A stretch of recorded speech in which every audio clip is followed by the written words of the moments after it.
the mighty African bush elephant, which weighs 18,000 pounds when fully grown. When fully grown, they can eat 150 pounds of food per day. And in addition to that 150 pounds of food per day, they can drink up to 50 gallons of water per day. Still less water than my roommate uses every day in the shower, I regret to say. And I wasn't laughing when I saw that water bill. Elephants, much like my roommate, love the water, love to go swimming. Sometimes going swimming with almost their entire body submerged and only their elephant trunk sticking over the surface. A behavior known as periscoping. Let's see if we can give all of you sights and sounds that humans rarely ever get to see or experience here at the safari park as we now begin our descent into the wild heart of Kenya. Into the open savannah. And savannah, just a fancy term for a combination between grassland and trees. Let's see if we can find any of our gregarious herds roaming across the savannah. Gregarious, just a fancy term meaning highly social creature. Safety in numbers from a pride of roaming lions. And I think I am seeing a little bit of activity directly ahead of us. Do we have the world's tallest animal roaming around? I think so. For reference, those elephants we saw earlier, about 14 feet tall when fully grown, the giraffe about 19 feet tall, and something much shorter, but much faster over to our passenger side. You say we make a little three-point turn and flip onto the opposite end of the road. Sound like a plan? Oh yeah. Let's do so. All right, let me go ahead and flip around right here. Just can't face against traffic right here in case a large Africa tram does decide to come down the road. Some of our tram drivers here at the safari park are regular Redhoods. The title is earned, never given here at the park. My nickname here is Lightning Sammy, because not because the speed at which I drive, but much like lightning, I never crash in the same spot twice. Go Grease Lightning. Good song. Never saw the sequel? I was told not to. All right, let's see if we can have a look at these beauties before they dash off. Turning off my microphone right now so I don't scare them off. Got cameras at the ready. I can't promise anything. They do startle extremely easily.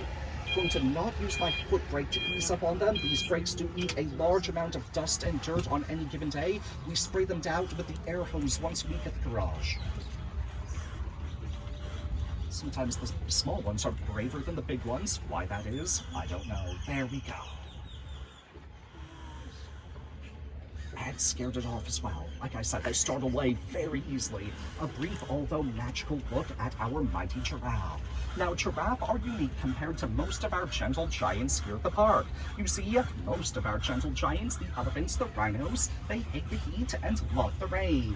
Giraffe, though, just the opposite. Giraffe love the heat and hate the rain. And so we built them a few giraffe houses to hide in for when it rains. But after we built those, we discovered that giraffe only hate one thing more than the rain. And that is a house. In our 53-year history, they have never once gone in or used their house. Guess they really don't live in houses out in Kenya or South Africa, do they? Maybe should have thought of that ahead of time.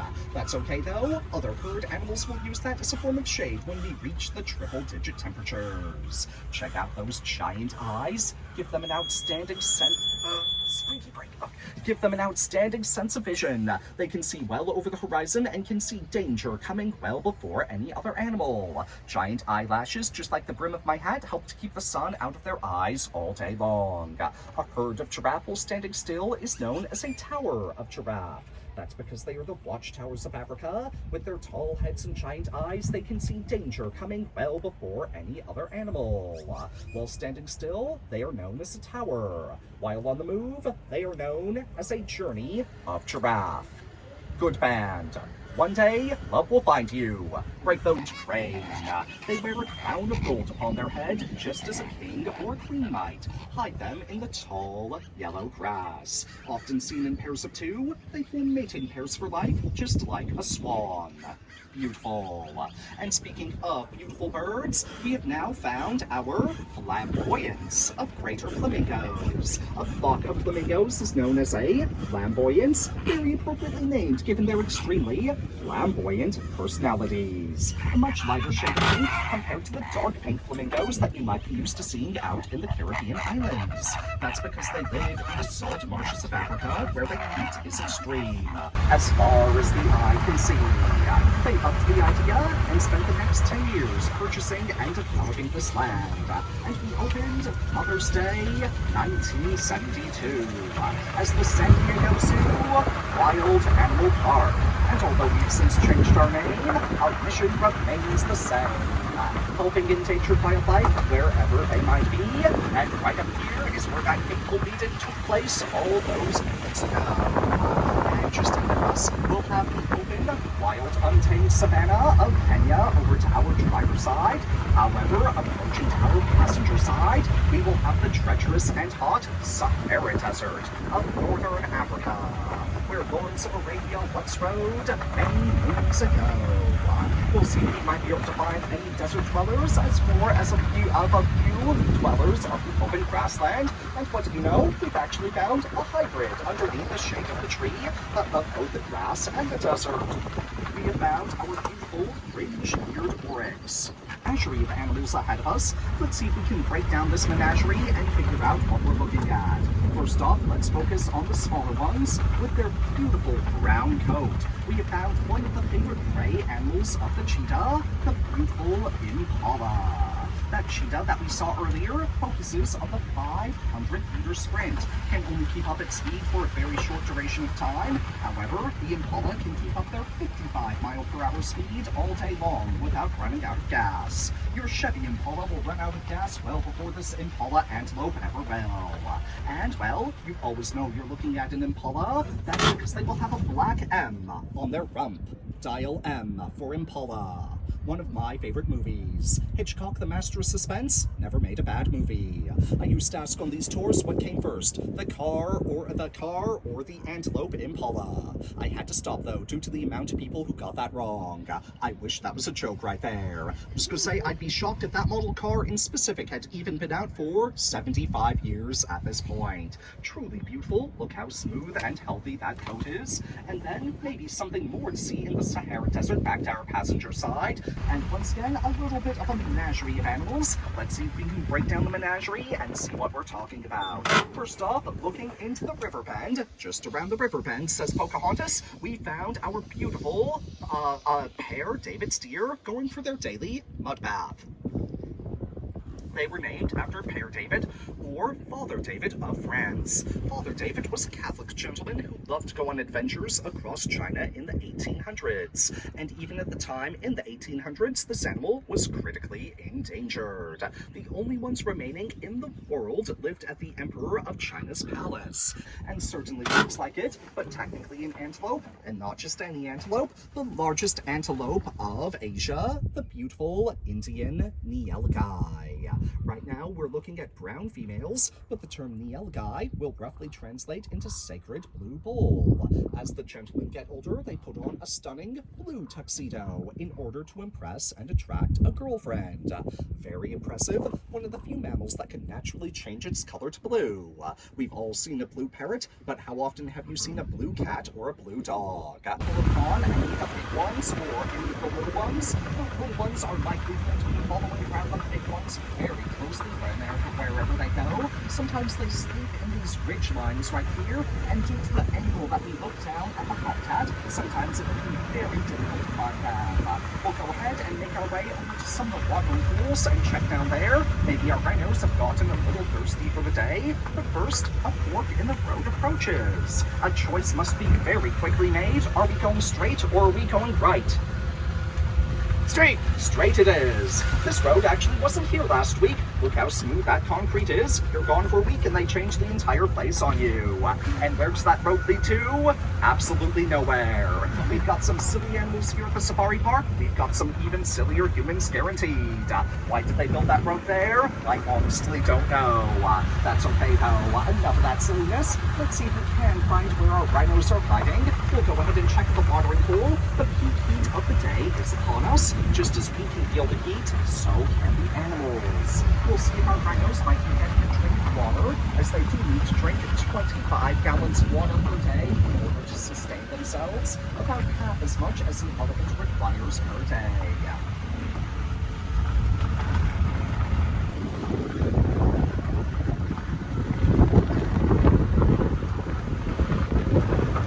Didn't look like it to me. I think we might be on inspection for the day, and all of our rhinos might be hanging out underneath the shade of the tree.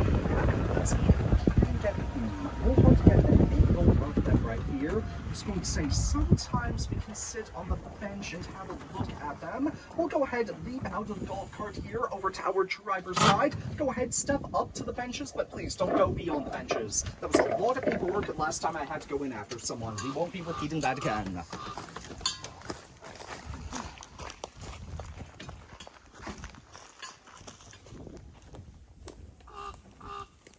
Say you could step in front of the benches if you like, just don't go up to the fence line there, thank you. And well, look, just barely see the ridge line of that beautiful rhino, maybe this one sticking its head up right there. A little hard to make out details as they are distance away and in the shade, but I think already you could tell looking stunningly different than their cousins out in Africa. And well, their cousins out in Africa carry a giant sword or two around with them for defense. But this rhino, they don't have a sword. Look how short and nubby that horn is. They have a butter knife. But with that being said, they don't need a sword. That's because they wear a full suit of shining armor. Their skin is 2 inches thick. You could insult them all day long. They won't mind. But that skin is so thick that a tiger cannot penetrate it with either their teeth or their claws. And even if a tiger were to come up and try to tiger uppercut one, they really wouldn't feel it. That's because their skin is desensitized. And before, they do a barrel roll, rolling over and crushing the tiger. You thought the 500-pound Bengal tiger of India was strong? A different weight class entirely, the 5,000-pound Indian rhino. All right, let's go ahead and jump back into the golf cart and have a better look at those that stepped out into the sun. Good, so far I've spotted 2 babies. Good. I was wondering where they were hiding. Once again here. We'll go ahead and catch up to those rhinos. But first up, something. Oh, here we go. Here's a good view. There we go. We've now found all 3 of our babies here at the safari park. And now we can see how beautiful they are. Now, tigers know not to mess with big ones, but they can target their young. Baby rhinos, very small when first born, only 100 pounds. Don't worry though, they grow very quickly. That's because they drink 8 gallons of milk from their mother per day. You thought a bowl of cow milk was high in fat? You've seen nothing until you've had a bowl of rhino milk. Potent stuff, but it allows them to gain 100 pounds per day every day for the first 2.5 years, or every month for the first 2.5 years of their life, until at which point they then weigh 3,000 pounds and are large enough and strong enough to go off on their own and easily defeat a tiger in a one-on-one fight. The higher the cognitive complexity of a creature, the longer it will stay with its mother. Rhinos are very high at 2.5 years old. Humans are the highest at 45 years old. Now, some people call me crazy, but when I see a baby rhino, something about the overall shape, the overall silhouette, the fat and muscle distribution across the body, when I see a baby rhino, I see the Welsh Corgi. Again, some people call me crazy, but I can't deny that is what I see. Maybe with that being said though, people often ask, oh, Sammy, are they angry? Are they aggressive? Do they like to charge? In all honesty, I would say no. I would describe the vast majority of creatures here as gentle giants. So long as you don't do anything too silly, they're usually content to relax and eat the grass all day long as you appreciate their beauty. But with that being said, if you were to go up to one and do something silly, such as grab their baby, you might receive a proportional response. But the same is true of any creature, including a human. And now, quite the menagerie of not antelope, but deer to break down right in front of us. And are they going to pause? Oh, good. I thought they were going to pause right in front of what I'm about to talk about at the feeding trough.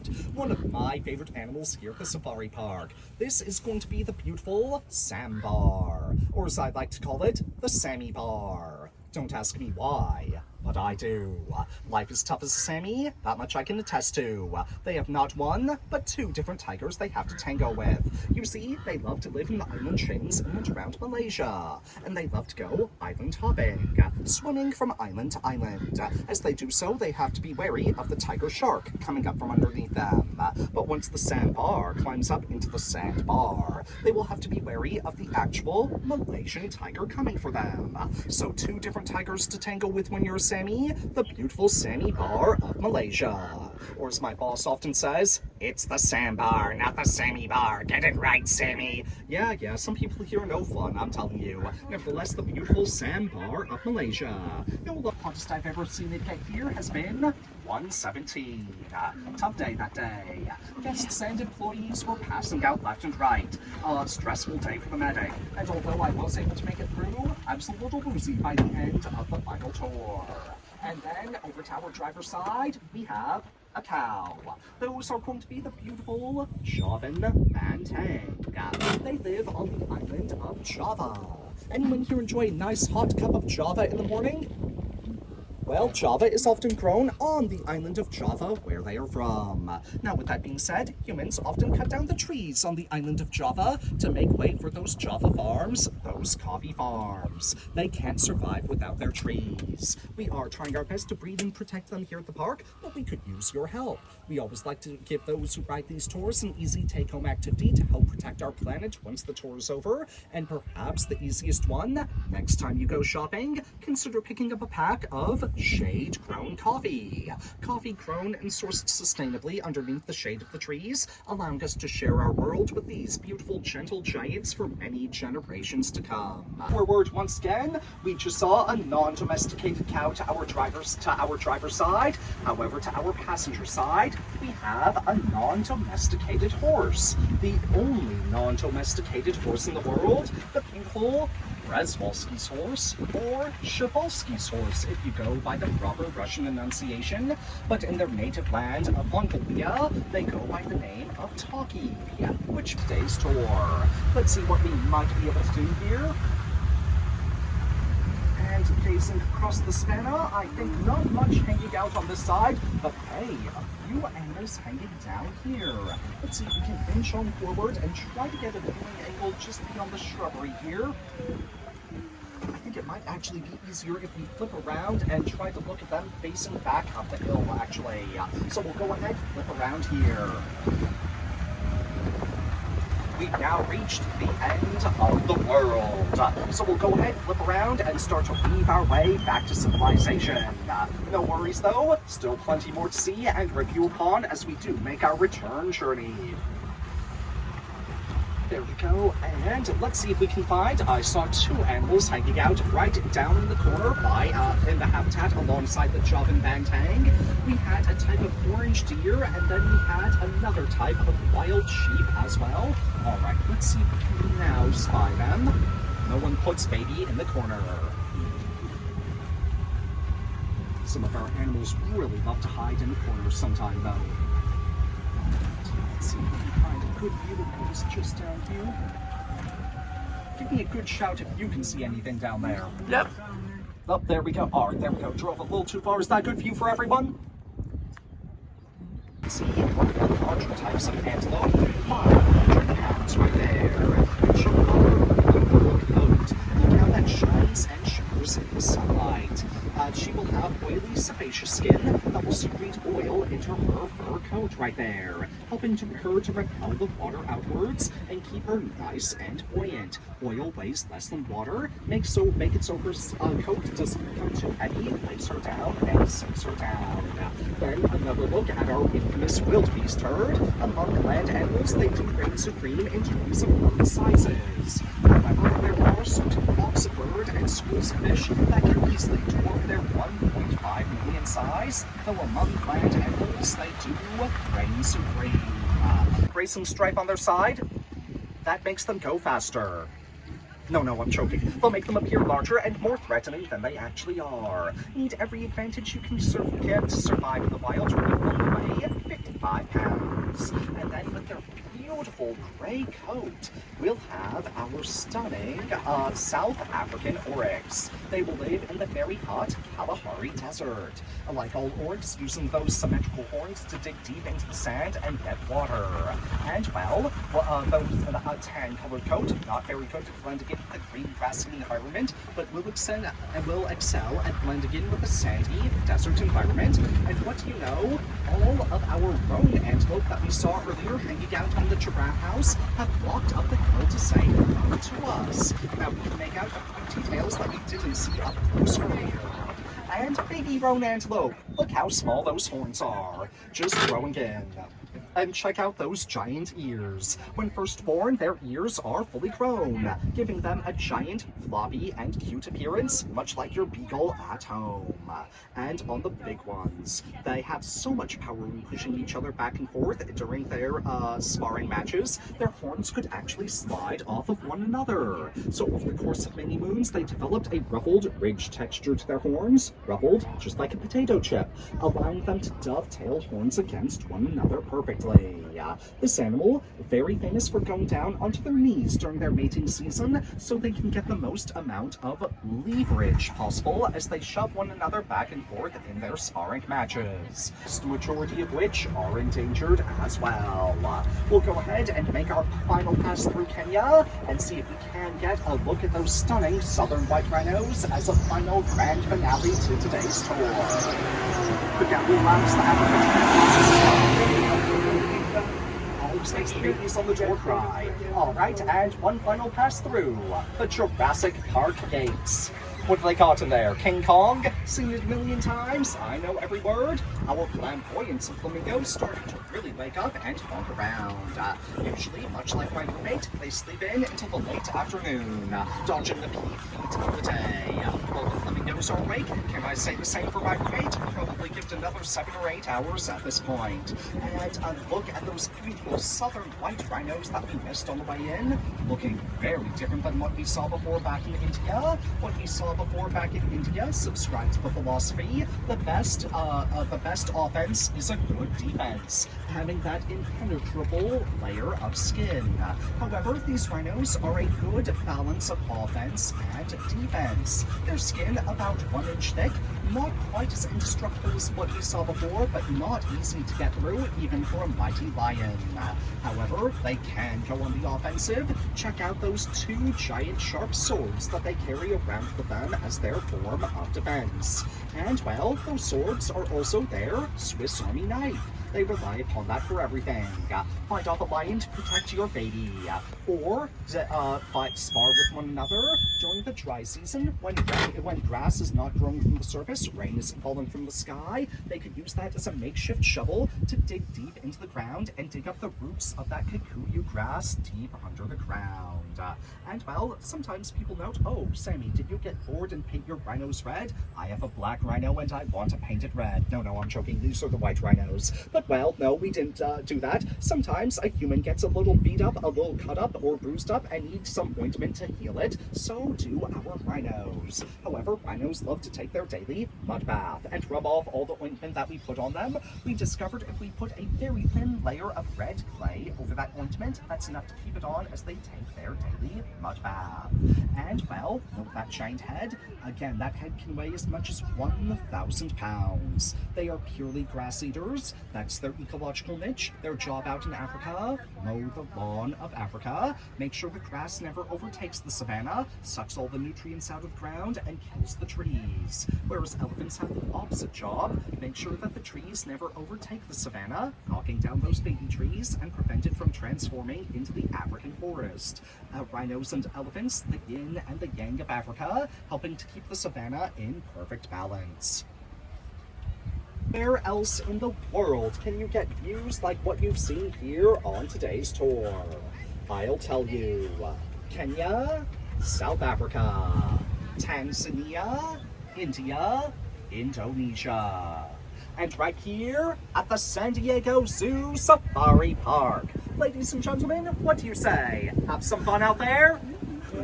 What we like to hear. And I want to thank all of you.